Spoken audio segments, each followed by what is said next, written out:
Друзья, всем привет! Меня зовут Андрей, и сегодня мы с вами поговорим об одном из основных инструментов, которые используют в своей работе бизнесы и стартапы. Это HADI-циклы. HADI-циклы – это очень мощный инструмент, но для того, чтобы нам к нему перейти, давайте мы поговорим с вами сначала о нескольких базовых вещах. Первое, что нужно понимать, это цель. Любой стартап начинают развиваться только тогда, когда он понимает, а зачем он это делает. Если мы нашли боль, если мы понимаем, что, как, зачем, почему, и начинаем дальше двигаться, и начинаем развивать свой стартап, чаще всего у фаундеров встречается следующая проблема. Они не понимают, к чему они бегут, они не понимают, что, как и зачем сделать. Но важно понимать, что любой стартап действует в режиме ограниченного количества ресурсов. Первое – это деньги, которые кончаются. Ну и, соответственно, когда у вас кончатся деньги на дошик, у вас появится очень много мыслей о том, чтобы закрыть свой стартап. Второе – это команда. Команда тоже без денег существовать не может. Она может существовать на некотором энтузиазме, но в какой-то момент она тоже может закрыться. И третье – время. Это, к сожалению, тот ресурс, если команду и деньги мы можем как-то восстановить, то время мы назад не отмотаем. Так вот, для того, чтобы понимать, когда мы все-таки сможем зарабатывать и когда мы сможем достать деньги, нужно понимать, к какой цели мы идем. У стартапа может существовать очень много разнообразных целей. И чаще всего, если мы начинаем работать со стартапом, мы начинаем его фокусировать. Что обычно происходит без фокуса стартапа, вы видите на картинке. То есть стартап делает шаг за шагом, и, соответственно, сначала его в одну сторону штормит, потом в другую, потом возвращается обратно. И чем меньше он понимает, к какой же цели ведет тот или иной его шаг, тем меньше шансов на успех, тем меньше добежать до денег. И второй момент, как определить, к чему вообще нужно идти стартапу. Нужно понимать, нужно выписать те цели, которые вы хотите добиться, и, соответственно, из них определить, до какой цели вы сможете добежать быстрее и где лежит больше денег. И на основании этих выводов нужно определиться, к чему мы конкретно бежим. И тогда, когда вы будете понимать, к какой цели вы на самом деле двигаетесь, вам будет проще построить траекторию и понимать, что же мы сделали такого за некоторый промежуток времени, что нас приблизило, либо отдалило от цели. И, соответственно, вы будете понимать, в какой момент времени и хватит ли вам ресурсов как команды, так и денег добежать до этой поставленной цели. Давайте теперь поговорим о том, как вообще выстроена работа любого стартапа. Если обобщать, то она выглядит следующим образом. Первое, что делает стартап, это формулирует гипотезы. Что такое гипотезы? Это наши галлюцинации относительно вообще структуры работы самой компании. Это что за ценности мы несем, какой аудитории мы несем эти ценности, какие у нас каналы сбыта, какими инструментами продаж мы пользуемся и так далее. Соответственно, любой стартап, когда только зарождается, у него появляется некоторая структура в голове о том, как вообще все у него должно происходить в идеале, чтобы добежать до той или иной цели. И второе, когда стартап что-то нагаллюцинировал, он идет и должен проверить все те гипотезы, которые он сделал, он должен проверить на реальном рынке. И если разбирать эти две вещи, то первое – это не что иное, как бизнес-моделирование, когда мы составляем сам процесс работы стартапа. А второе, как раз-таки, когда мы идем проверять гипотезы, это Customer Development, методология Lean Startup. То, что нам позволяет быстро исследовать ту или иную часть бизнес-модели и добежать быстрее до денег. И если рассматривать, какие ошибки обычно совершаются на этом этапе, то на слайде вы видите, как должен выглядеть на самом деле идеальный продукт. Когда мы идем и придумываем какую-то бизнес-модель, мы должны понимать, как та или иная деталь этой бизнес-модели подходит к реальному рынку. То есть, по сути, мы подбираем те или иные ключи, и мы должны сопоставить некоторые круглые предметы с круглой дыркой, квадратные предметы с квадратной дыркой. Но что чаще всего мы видим и почему стартапы чаще всего загибаются, это когда стартап, игнорируя то, что дырка там круглая, начинает пихать свой квадратный предмет в эту круглую дырку и делает выводы о том, что рынок говно.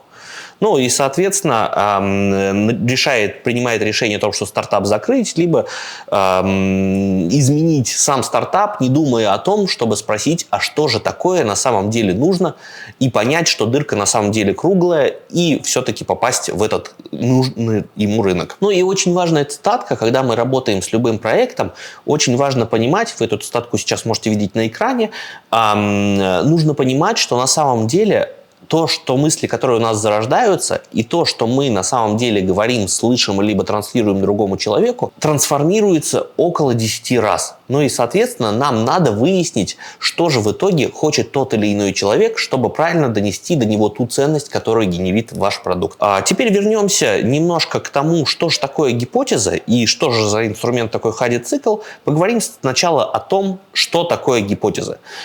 Гипотеза – это некоторая наша галлюцинация относительно любой части бизнес-модели. Ну, например, если мы думаем, что у нашего продукта есть набор ценностей, это наше некоторое предположение. И основная цель на эксперименте – проверить то или иное предположение и получить реальные факты. Но при этом, так как у нас есть набор ограниченных ресурсов, нам надо действовать в рамках этих ресурсов. И эксперименты ставить таким образом, чтобы они были максимально дешевые, чтобы они были максимально быстрые. Желательно любую гипотезу ставить сроком на неделю, не больше, так как у вас очень мало времени, и обычно за неделю проверяется 2-3 рабочие хорошие гипотезы. Ну и, соответственно, любая гипотеза должна быть релевантная. Она должна тем или иным образом относиться к вашему бизнесу. И если ваша гипотеза не влияет на то, как вы идете к цели, соответственно, мы выкидываем эту гипотезу из бэклога гипотез и не возвращаемся к ней, пока она не будет вас вести к вашей поставленной цели. Но на словах это выглядит классно, но на деле чаще всего определить, что нужно, определить потребность рынка, определить ту или иную гипотезу сложно. Почему? Потому что чаще всего потребности возникают в разные моменты времени. Ну и, соответственно, потребности – это некоторые переменные величины. Она может сейчас быть, завтра может не быть. Например, потребность у человека попить воды. Абсолютно у каждого человека хотя бы 3 раза в сутки возникает потребность попить воды. Но если мы придем в какой-то момент времени и предложим ему купить стаканчик кофе или купить бутылку воды, когда он этого не хочет, скорее всего, мы потерпим неудачу. Соответственно, хоть и все люди хотят пить, но мы не попали в нужный момент времени в нужную аудиторию. Как этого избежать? Если говорить с научной точки зрения, и если говорить о переменных потребностях, нам нужно что-то добавить туда, чтобы эта потребность стала не переменной, а некоторой постоянной величиной.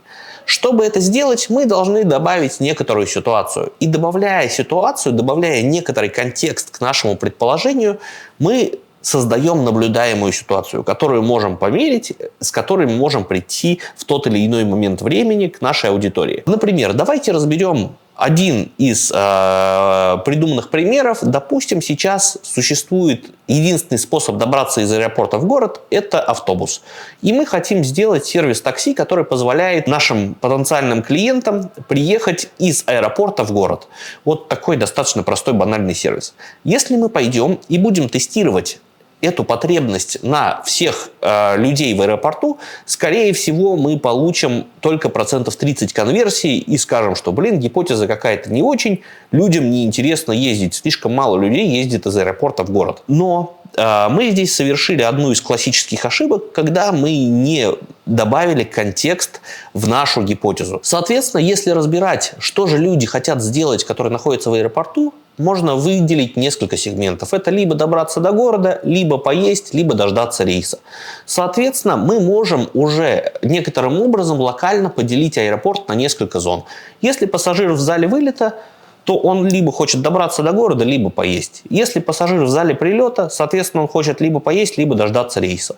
Ну и для того, чтобы наша гипотеза, тестирование нашей гипотезы показало лучшие результаты, нам нужно идти в зал прилета и там уже тестировать нашу гипотезу. То же самое, это очень гиперболизированный пример, который показывает то, как надо смотреть на ту или иной сегмент аудитории. Соответственно, вам в каждом своем случае, когда мы проверяем ту или иную гипотезу, важно понимать, помимо того, что мы тестируем, как мы это будем тестировать и как получить результат, который мы реально хотим, который приведет нас к конкретной цели. Очень важно понимать, что результат любой результат тестирования нашей гипотезы должен приводить к валидированным знаниям. Что такое валидированные знания? Это проверенные знания. И основная ценность стартапа, когда он что-то создает, это количество именно завалидированных гипотез. Количество четкого понимания, как работает его бизнес-модель. Что это такое? Это какой продукт на самом деле нужен. Это как он будет расти. Это кто наши клиенты. Это каких клиентов стоит слушать, каких клиентов не стоит слушать. Все это вам нужно понять и понять это из практики. Ни в коем случае не нужно думать, что мы все знаем, мы все умеем. Рынок постоянно меняется, нам постоянно нужно узнавать что-то о рынке новое. И важные поинты, когда мы работаем с гипотезами, это запомнить два основных момента. Первое – все, что угодно, что влияет на нашу скорость, что помогает ускорить наши итерации, работает на наш успех. Не забывайте, что обычно у стартапа заканчиваются деньги на дошек, соответственно, нужно быстрее начать зарабатывать. И скорость – это на самом деле единственное конкурентное преимущество любого стартапа. И даже если у вас в конкурентах есть какие-то серьезные компании, которые уже устоялись, закостенели, у вас скорость изменений происходит намного быстрее. Соответственно, вы можете обходить своих конкурентов, вы можете этим преимуществом пользоваться, и надо этим пользоваться. В чем же заключается работа, когда мы работаем с гипотезами? Первое – это определять, что на самом деле работает и что нет. Как понять, что реально работает, что нет? Открываем свою бизнес-модель и проверяем ее следующим образом. Если у нас есть некоторые утверждения, на которые у нас ответ «я это придумал, я это не узнал от своих клиентов», это непроверенная гипотеза. Идем и измеряем, идем ее и валидируем. Второе, что важно, смотреть открыто и неприглядно на какие-то неприятные факты.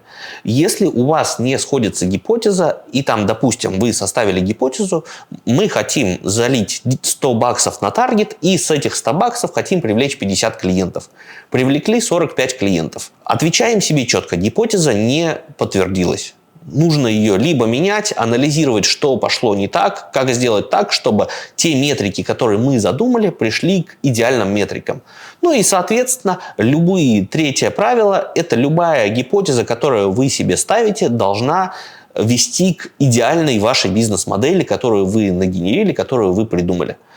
Если что-то идет не так, не забывайте, что каждое из мелких изменений бизнес-модели может негативно сказаться на общую картину и может негативно сказаться в дальнейшем на масштабировании, потому что масштабировать убытки – это самое плохое, что может вообще сделать стартап. Но и теперь мы плавно подходим к нашей основной теме, что же такое хади-циклы. Как вы, наверное, знаете, в стартап-экосистеме очень часто используются аббревиатуры. Так вот, хади – это та же самая аббревиатура. Ну, то есть мы выдвигаем некоторую гипотезу про то, как ее выдвигать. Мы немного поговорили с вами, дальше проговорим про метрики. После чего, после того, как мы выдвинули некоторую гипотезу, мы идем, выполняем некоторые действия по проверке гипотезы. После чего мы собираем некоторые данные, которые мы получили в результате наших действий, и обязательно должны сделать выводы относительно каждой гипотезы. Вывод – это очень важная штука. Если мы не сделали выводы, мы провели гипотезу и проверяли гипотезу и провели время просто так. Соответственно, можете считать, что вы отдалились от своей цели, к которой вы хотите прибежать. И давайте теперь мы с вами детально поговорим про все эти аспекты хади-цикла. Первое – это гипотеза. Гипотеза чаще всего, как определить, что она у вас есть. Стартапы к нам часто приходят и говорят: у меня нет гипотез, я не знаю, как гипотезу вообще сформулировать, и зачем вы мне с этой ерундой пристаете. На самом деле гипотез у стартапа очень много. Как определить, что вы проверяете ту или иную гипотезу, если ваше утверждение относительно какого-то блока бизнес-модели начинается со слов «мы верим», то это гипотеза. Она перестает быть гипотезой после того, как мы говорим «мы знаем». Ну и, соответственно, после того, как мы сформулировали некоторую гипотезу, когда мы говорим «мы верим во что-то», нужно всегда говорить о том, как померить результаты этой гипотезы, в каком случае вы окажетесь правы. И обязательно это записывайте перед началом любого теста. После того, как мы показали, что должно быть результатом нашей гипотезы, что мы хотим получить после проверки, нужно выписать некоторый экшн-план. Ну, то есть это пошаговый набор действий, которые делаете либо вы, либо кто-то другой, член вашей команды, кто проверяет ту или иную гипотезу. И очень важно, после того, как мы это дело сформулировали, всегда иметь запасной план. Всегда думайте о том, а что будет. Если гипотеза подтвердилась, что мы тогда будем делать? И второе важное, что мы будем делать, если гипотеза не подтвердилась. На моей практике все стартапы, которые я видел, процентов, наверное, 60 гипотез не подтверждаются. Либо приходят с каким-то негативным экзекьюшном после той или иной гипотезы. Ну и, соответственно, вам всегда нужно иметь план Б, потому что чаще всего срабатывает именно план Б. Важный момент. После того, как мы гипотезу проверили, нам нужно сделать некоторые выводы. Как делаются выводы? На экране вы видите, как построен общий план именно выводов по той или иной гипотезе. Далее мы вам приведем пример конкретной гипотезы на одном из абстрактных примеров. Как выглядит инсайт? Ну, то есть мы должны выписать, что мы реально планировали сделать, какой результат мы хотели получить. После чего нужно описать, а что же мы реально такого сделали и отличается ли это от того, что мы планировали. После чего вам нужно описать данные, которые вы получили, ну и, соответственно, выводы. Это сделали, не сделали то, что планировали, и есть или нет результата по тому, как вы проверяли гипотезу. Как понимать, есть или нет результат, как понимать, пришли мы к тому, что мы планировали. Очень важно к любой гипотезе прикручивать метрики. Что такое метрики? Это количественная оценка результатов того, что вы наделали. Никогда не стройте гипотезу на качественных результатах. Почему? Потому что их сложно померить, и там всегда хочется немного зафродить, немного соврать и себе, и тем людям, с кем вы работаете, и уйти от конкретных вещей. Ставьте всегда цифры. Это, например, как мы уже ранее обсуждали, залили 100 баксов, получили 50 лидов. Или 70% респондентов считают то-то, то-то, то-то, то-то. Метрика позволяет точно оценить результат эксперимента. И метрика позволяет классифицировать, какая гипотеза подтверждается, какая гипотеза не подтверждается. И также результаты проверки той или иной гипотезы, если у вас стоят метрики и вы по этим метрикам идете, позволяют вам создать новые гипотезы по улучшению вашего продукта. Очень важные правила, когда мы составляем метрики, они должны подчиняться некоторым вещам. Первое, они должны быть понятные и простые. Не нужно что-то надумывать, не нужно закручивать какие-то непонятные цифры. Всегда должен быть ответ по результатам гипотезы «да, подтвердилось» или «нет, не подтвердилось». Второе, метрика должна быть сравнительная. Мы должны ее сравнить с чем-либо. Либо с общим показателем на рынке, либо с тем, что у нас написано в бизнес-модели, либо с предыдущими результатами наших экспериментов. Третье, что должна иметь каждая метрика, она должна быть основой для принятия решения. Как понять, является ли она основой для принятия решения, если по результатам гипотезы, по результатам проверки гипотезы и анализа метрик вы ничего нового не узнали, скорее всего, вы потратили время зря. Ну, то есть задавайте себе всегда в конце недели, а что нового я узнал при тестировании гипотез за эту неделю. Ну и четвертое, ваши метрики должны быть связаны с вашим бизнесом, с вашей идеальной бизнес-моделью, которая либо находится у вас в голове, либо где-то прописана в документе. Но важно понимать, что помимо основных метрик существуют ванильные метрики. Ванильные метрики, их надо избегать, их ни в коем случае нельзя ставить. Что это такое? Это те метрики, которые тешат самолюбие инвестора, либо ваше самолюбие, но не помогают принимать правильные решения. Что это может быть? Это может быть выручка, это может быть количество пользователей, лайки, твиты, количество посетителей, статьи в прессе.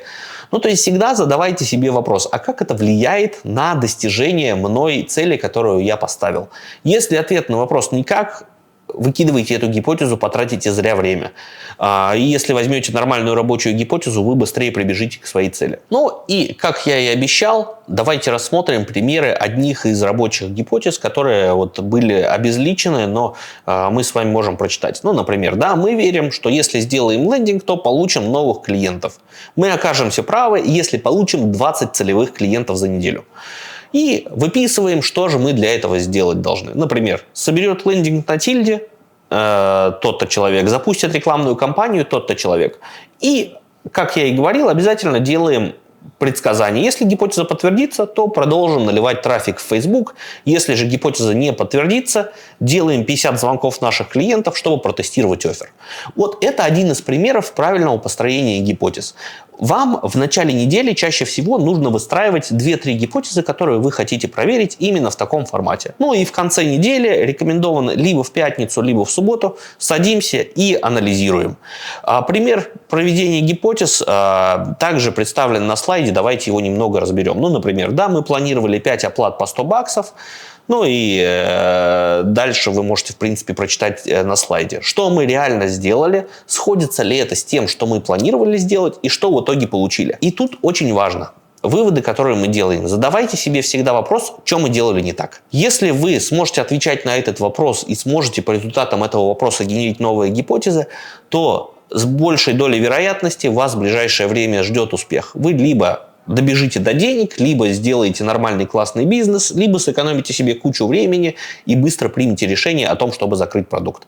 Чаще всего люди все-таки добегают до денег, те, кто работает именно по хади-циклам, те, кто работает методично. Потому что методичная работа, правильное выстраивание, построение задач и правильный фокус всегда приводят человека к успеху. Поэтому не забывайте об этом. Предпринимайте и увидимся в следующий раз. Всем спасибо за внимание. До свидания.